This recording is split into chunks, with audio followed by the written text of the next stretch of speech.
Hello বন্ধুরা, কেমন আছো তোমরা? তো আমি আজকে সকাল থেকেই ব্লগটা স্টার্ট করলাম। Welcome back to my channel. তো দেখো, আমি হাজব্যান্ডের টিফিনটা গুছিয়ে দিয়েছি। এটা আমার মেয়ের টিফিন স্কুলের। এবার আমাদের দুপুরের লাঞ্চের মেনু কি হয়েছে দেখো। ভাত হয়েছে, এখানে সে তো সবার বাড়িতেই ভাত হয়েছে দুপুরে লাঞ্চে।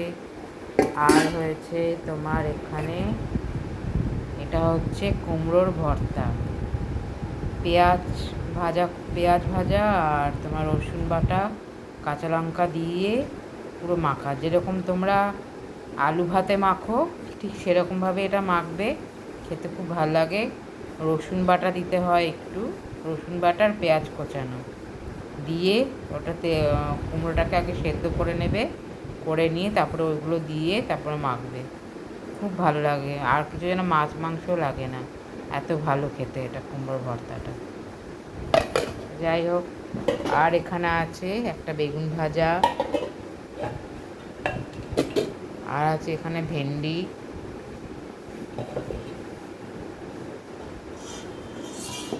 আর আছে এখানে রুই মাছ, কাতলা মাছের আলু দিয়ে পাতলা করে ঝোল। এই হয়েছে আমাদের দুপুরে লাঞ্চের মেনু। তো এখন অনেকটা তাড়াতাড়ি খেতে বসছি, কেন মাকে নিয়ে একটু বেরোবো আমরা, একটু মানে কিছু কেনাকাটাও আছে, একটু বাইরেও যাব। চলো এখানেই আবার রাখছি।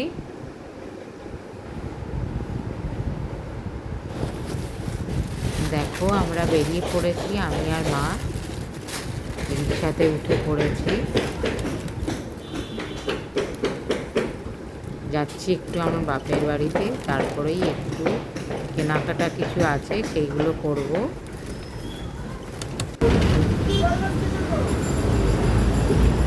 বাসে বসে আছি, বাসে থেকে ভিডিওটা আমি করেছি। বাইরেটা ওয়েদারের জন্য এত ভালো লাগছে, কালো নীল করে আছে।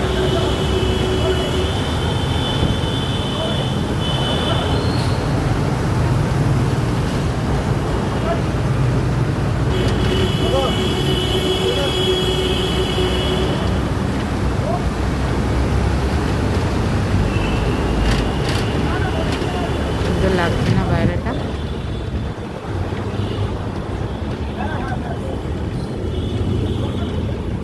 আমার বর্ষাকাল খুব পছন্দ।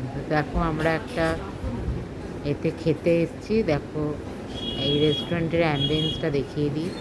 খুব সুন্দর, ছোটোখাটোর মধ্যে একটা সাউথ ইন্ডিয়ান রেস্টুরেন্ট এটা। তা আমি আর মা এসেছি। তো আজকে তো আমার মেয়ের একটা ইনভাইট আছে পাড়ার মধ্যে, তো ওখানে যাবে বলে ওকে আমি আজকে আনিনি। তা আমি আর মা একটু বেরিয়েছিলাম, সেই জন্য ভাবলাম চলো, খিদেও পেয়েছে, এই সাউথ ইন্ডিয়ান রেস্টুরেন্টটাতে আসি। তাই সাউথ ইন্ডিয়ান রেস্টুরেন্টটাতে বসলাম মা আর আমি। তোমাদের অ্যাম্বিয়েন্সটাও দেখালাম, খুব সুন্দর অ্যাম্বিয়েন্সটা।